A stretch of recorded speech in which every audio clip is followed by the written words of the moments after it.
2026 at 5:30 p.m. in the Unit Office Conference Room, 500 North 10th Street, Herrin, Illinois 62948. If everyone would please rise for the Pledge of Allegiance.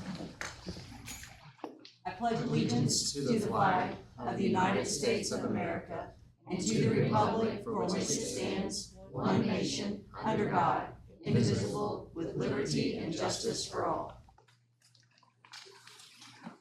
This time, Mrs. Hastings would please call roll. John Hutchinson. Here. Susie Etherton. Here. Cindy Miller. Here. Kelly Green. Here. Steve Young. Here. Brad Blakey. Here. Steve Robinson. Here. This time, we'll recognize anyone who would like to address the board. Statements are asked to be limited to 5 minutes in duration. Mrs. Hastings will keep time on that 5 minutes, and when you are recognized, please state your name. Would anybody like to address the board at this time? Okay. My name is Allie Thompson. I'm a second grade teacher at the elementary school. I'm also the grade level leader for second grade, and I would just like to speak on behalf of second grade. I'm just going to read a letter that we typed up. So. Thank you for allowing me the opportunity to speak tonight on behalf of our second grade team and most importantly our students. Second grade is an exceptionally strong team. We collaborate well together, support one another, and work daily to ensure that every child succeeds academically, socially, and emotionally. This year our students have made magnificent gains and we are incredibly proud of the progress they have achieved. Second grade is a critical year in a child's educational journey. It is the foundation for essential skills in reading, writing, mathematics, encoding, decoding, oral reading fluency, comprehension, and problem solving. It is the last grade level that students receive foundational skills to learn to read so that when they get to upper grade levels, they can read to learn. We are the last stop on the reading train. If students do not have these strong foundational skills, we are taking a risk of students not being successful on reading and math assessments, including valued mandated state testing. The growth we have witnessed this year has been unlike any other, and we strongly believe this success is directly connected to our smaller class sizes. If you look at pages 3 and 4 of the packet we have provided, you will see evidence of this growth and progress. Students aren't the same as they were 10 years ago, and teacher requirements aren't the same as they were 10 years ago. Larger class sizes directly impact student performance when teachers are required to do so many other tasks that have little to do with teaching. With smaller class sizes, student behaviors are more manageable. Instruction is more effective, and teachers are better able to meet individual student needs. We are able to build meaningful relationships and connections with our students, the very connections we are encouraged to foster as educators. These relationships create safe, supportive learning environments where students thrive. Because of our current structure, we are not only able to cover more academic content, but we are also able to provide experiences and events that create lasting memories for our students. These moments matter. They help shape confident learners and compassionate human beings. The climate within our grade level is strong, positive, and encouraging. We truly operate like a family. Our team is made up of veteran teachers, newer teachers, and national board certified teachers who bring a wealth of experience, fresh ideas, and effective instructional practices. We collaborate constantly, share strategies, encourage one another, and work together for the benefit of our students. We believe our team is as strong as it has ever been, and the data mentioned above and in the provided packet will prove it. At the heart of this issue, we want it to be understood that we are not focused on money or numbers. We are focused on children, their growth, their progress, their confidence, and their future. We are focused on building strong foundations so our students can continue to achieve success as they move into upper grades and beyond. Removing a section from our grade level will place a significant strain on collaboration and the learning environment we have worked so hard to build. We respectfully ask that you please reconsider the proposed change to our grade level. Not only does this affect our grade level as a team and our students, but personally affects an important piece of our puzzle. This teacher holds a master's degree with a reading specialist endorsement and an English language learning endorsement, and is also a national board certified teacher. With all of these qualifications, she would thrive at whatever she does. However, with her strong reading background and the hard work that she has put into the literacy plan, UFI scope and sequence, being a member of the science and ELA committee, and helping with the implementation of our new writing program, we would be losing a huge piece to our puzzle. This teacher has experience with teaching older students, but has a passion for working with primary students and helping to positively influence their future success. This move could negatively impact her mental health, overall well-being, and effectiveness in working with students. If a move must occur, we ask that a fair and equitable process be considered when making transfer decisions. Thank you for your time, your consideration, and your continued support of our students, teachers, and school community. Thank you for your comments. Would anyone else like to address the board? To start, I wanted to introduce myself. My name is Erin Wilson. I've taught third grade at Herrin Elementary for the past 8 years, and I've been a Tiger myself since I was in kindergarten. I've always been proud to be a part of this community and to gone through the Herrin school system myself.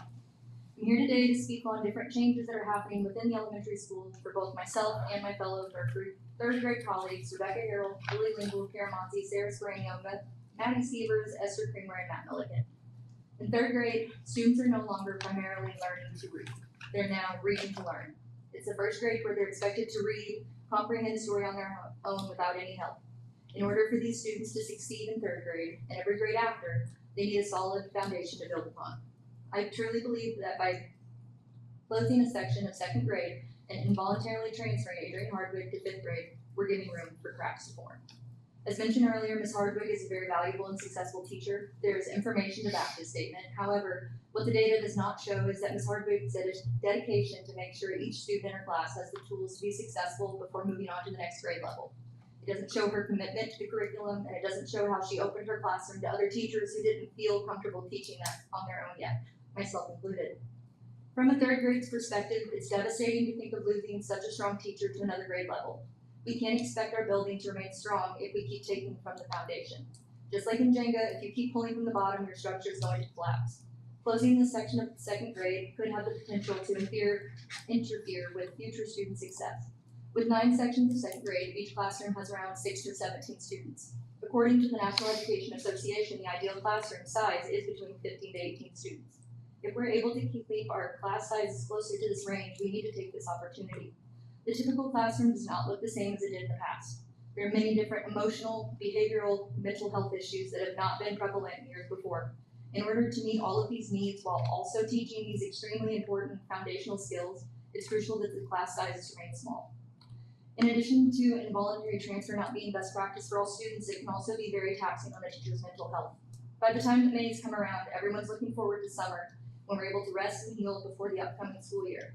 It shouldn't be filled with dread thinking that you may be forced into a grade level that you're not passionate about, or that you'll have to spend your summer moving your classroom or learning a new curriculum. Allowing teachers to stay where they are, where they're happy and thriving, translates into successful classrooms. It also makes you question your own teaching ability. Is there something that I did wrong? Is there something I could have done differently? And if I'm receiving praise for my successes, why does it feel like I'm getting punished? I believe that there are times that we forget that there are vast differences between grade levels and that the word teacher shouldn't be all-encompassing. Yes, I am a teacher, but that doesn't mean that it's appropriate for me to teach high school math or even for me to teach kindergarten. This is not something that would be appropriate in other job fields. If there was an orthopedic surgeon that was doing a fantastic job, they would be praised and looked at as a strong leader for their department. They would not be approached with, "You're doing so good, but we just don't have enough patients in orthopedics right now, and you were the last person hired in your department, so we're going to need you to move to an open spot in neurosurgeon instead." Teachers have strengths and weaknesses just like every other job. It's time that we start praising strengths in teachers and looking to them as pillars, not just objects that can be moved from place to place, and still expect both success and positive sense of climate and culture within the workplace. If we want is what is truly best for the students in our community, we cannot keep making moves that are based on just convenience. Thank you. Would anybody else like to address the board at this time? Hi, I'm Jennifer McCabe. I'm a reading teacher at Herrin Elementary School. So at Herrin Elementary, there was a fifth grade teacher who unexpectedly resigned. That position was internally posted, but no one wanted that position. So we are not losing a classroom to attrition. Attrition and turnover are two different things. Attrition focuses on the reduction of the workforce in the spots that are left vacant. This is not a second grade position that's being left vacant. There is a fifth grade position being left vacant. We are involuntarily transferring a teacher out of a second grade classroom, moving that teacher to fifth grade, and reducing the overall workforce. We are, for all intents and purposes, ripping a second grade position, not a second grade teacher. The reason of least seniority in the grade level was provided as to why Ms. Hardwick was chosen. If we are going to say that lack of seniority is the reason that Ms. Hardwick is being involuntarily transferred, then it would be in the best interest of the union for seniority to be used as the determining factor for voluntary transfers as well. That's not what happens. Why? Why is it okay to use lack of seniority to involuntarily move someone into a position where they don't want to be? but not able to use seniority as a reason for someone else to move into an available position that they want. Educating primary students in K through 2 is very different than educating students in grades 3 through 5. It's just very different developmentally. All teachers have their strengths, but a primary teacher's main role is how to teach kids to read. In fact, we only teach students to read in grades kindergarten, first, and second. That's it. Students go from not knowing their letter sounds to reading multisyllable words like creation, tricycle, erosion, civilize by the end of second grade. Our second grade teachers teach those skills so that students can read the words fluently on a page. Right now, our second grade students can decode almost any word we set in front of them, truly. But we cannot continue to move our strong foundational reading teachers out of the primary grades and into upper elementary grades because those grades are standardized testing years. That move is perpetuating a problem. Our primary teachers set the foundation. Our upper elementary teachers build the structure. They cannot build the structure on shaky ground. To say that this move from 2nd to 5th grade is an upgrade that should be celebrated as a compliment devalues every primary teacher in our district. A genuine compliment shouldn't be followed by asking a teacher to do something she has no desire to do. In 1 year, we have eliminated 4 primary classrooms. Mrs. Duggar, Mrs. K, Mrs. Coleman, we lost to attrition. They're not being replaced. And now this one. Losing 4 primary positions is a hit that we all will feel. It also makes little sense to eliminate all of these positions at the primary level when we have the least amount of enrollment data to look back on concerning these classrooms. At most, we have 2 years' worth. I understand that there is a financial crisis in education. Education goes through fat and lean times. But this teaching salary was already on the books for next year until this 5th grade teacher resigned. A new teacher cost the district around $55,000-ish. Let me preface this next statement by saying I am all for universal pre-K. I think the benefit of it provides for a community, and especially for our working parents with young children, that benefit is astronomical. But that one program is costing the district hundreds of thousands of dollars, with the hope that in the long run, special education referrals will drop because of early interventions and supports for pre-K students. I hope that it does, and it might. But do you know how many special education referrals 2nd grade had last year? 0. None. Not one. If what we are doing is working, why in the world are we making financial cuts there, hoping that other financial debts make the difference that's already being made? It doesn't make sense. Ms. Hardwick planned on being here tonight, but she's not. She's somewhere else. These decisions impact people, human beings. They're not just line items on a budget. There has to be a better way to protect our strongest teachers, and we're looking to the board to help us figure out what that better way is. Thank you. Would anyone else like to make comment at this time?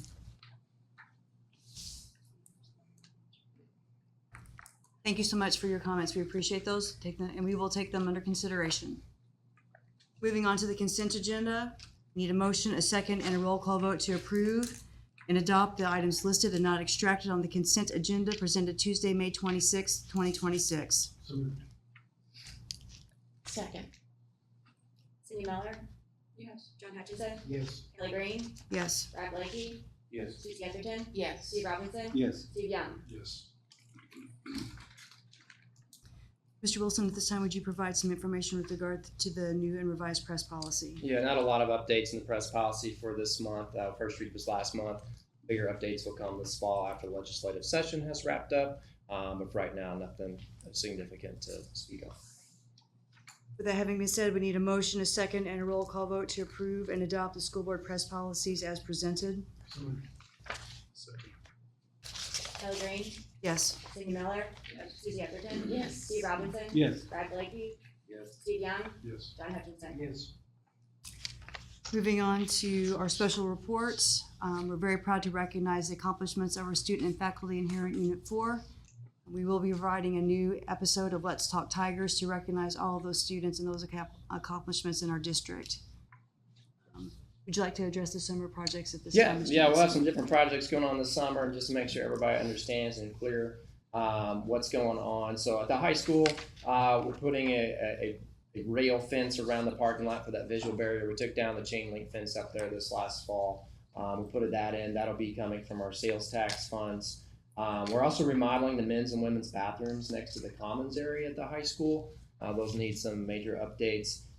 That's coming through our full service community schools grant. Estimated cost about $40,000 on remodeling those bathrooms, new partitions, new sinks, new flooring in both of those bathrooms. At the junior high, looking to get that playground finished up. That from the once our gym was all done and wrapped up, those playground improvements. We need some fence out there to keep balls from rolling out in the street, etc. Kind of keep the kids contained. Also looking to add some shade structures as it's super not shady on that playground. And we'll be getting hopefully a few pads of concrete poured for some additional games. But that costs a little over $40,000. Again, sales tax, full service community schools will take care of that. At Herrin Elementary, we'll be providing or installing the new second level security doors as you enter into the building now at that four-way stop, if you will. There'll be another set of doors going in there, which will keep people from just walking in and having access to the entire building. And that was approved at last month's meeting. That's coming through a CJA grant. And so that's got about $55,000, but come through a grant cooperating with the city of Herrin on that grant. At Northside, we're hopefully going to get another playground structure out of there to replace one of their old dilapidated structures. Again, coming through our full service community schools grant.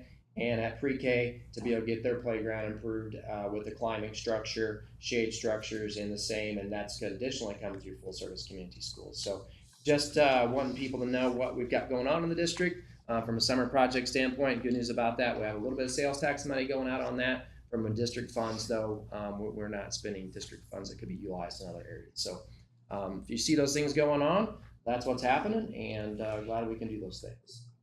Daniel, I just have a question about the playground structures. Will these structures be inclusive for any children with disabilities? Yeah, they're going to be meeting, like, for example, the pre-K level, whatever the height requirements are and things like that, and we'll be able to add pieces that will be inclusive, add inclusive elements. I know in the past we've had a little problem with trying to do that. I want to be sure that they're included in that.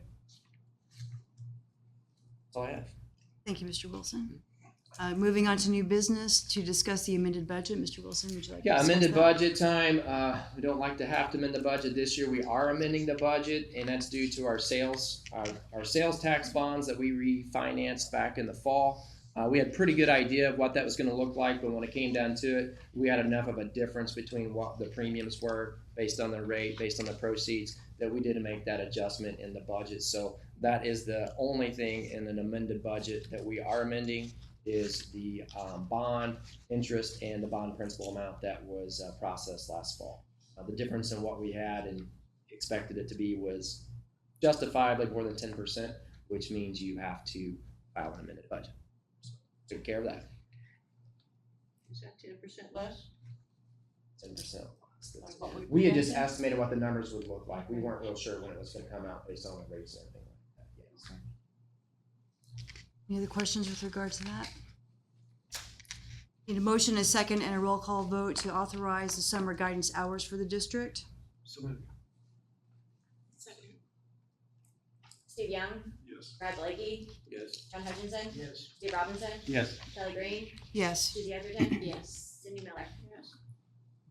This time I need a motion, a second, and a roll call vote to close the meeting in accordance with Section 122A of the Open Meetings Act, citing the following exceptions as contained in Section 122C: to discuss student disciplinary cases, to approve closed minutes, to discuss the appointment, employment compensation, discipline, performance evaluation, and dismissal of specific employees, to discuss litigation, and to discuss land acquisition. So moved. Second. Susie Edgerton, Yes. Steve Robinson, Yes. Steve Young, Yes. John Hutchinson, Yes. Cindy Miller, Yes. Kelly Green, Yes. Brad Blakey. Discussion? So moved. Second. Steve Robinson, Yes. John Hutchinson, Yes. Brad Blakey, Yes. Steve Young, Yes. Susie Edgerton, Yes. Cindy Miller, Kelly Green. Yes. We need a motion, a second, and a roll call vote to adopt the closed minutes from the meeting held April 28th, 2026. So moved. Second. Brad Blakey, Yes. Susie Atherton, Yes. Steve Robinson, Yes. John Hutchinson, Yes. Kelly Green, Yes. Cindy Miller, Steve Young. Yes. We need a motion and a second and a roll call vote to approve the personnel recommendations as presented. Resignation, Amanda Coffey as a paraprofessional for the elementary school. Lexi Barton as a nurse for Northside Primary Center. For employment, Cindy Fish as a teacher for the pre-K center. Ball coaches for the junior high school. Dawn Barnfine as a dollar golf coach for the junior high school. Camden Banks as a summer worker for the district. Vacancies to be posted, a paraprofessional for the elementary school, a nurse for Northside Primary Center, and a math teacher for the junior high school due to anticipated resignation. So moved. Second. John Hutchinson, Yes. Susie Atherton, Yes. Cindy Miller, Kelly Green, Yes. Steve Young, Yes. Brad Blakey, Yes. Steve Robinson. Yes. Need a motion, a second, and a roll call vote to approve Tiffany Young as a teacher for the pre-K center. So moved. Second. Steve Young, Abstain. Brad Blakey, Yes. John Hutchinson, Yes. Steve Robinson, Yes. Kelly Green, Yes. Susie Atherton, Yes. Cindy Miller. Need a motion, a second, and a roll call vote to approve the fall coaches for the high school. So moved. Second.